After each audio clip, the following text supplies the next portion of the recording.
Hello সবাইকে, আমি পরিণীতা। তো তোমরা এটাকে কে কি নামে চেনো বলো তো? আমি যতদূর জানি এটাকে বলে সিঁদুরদানি।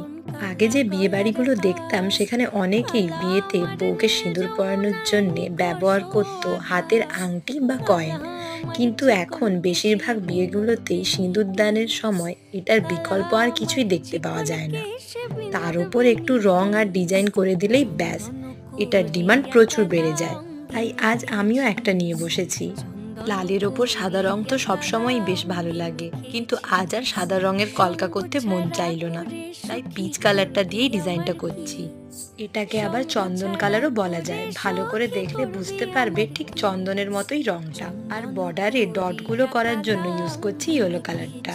খুবই ইজি ভাবে একটা সিম্পল ডিজাইনের ওপর দিয়ে সিঁদুরদানিটাকে সাজিয়ে তোলার চেষ্টা করেছি। কাজটা কেমন লাগলো অবশ্যই জানিও।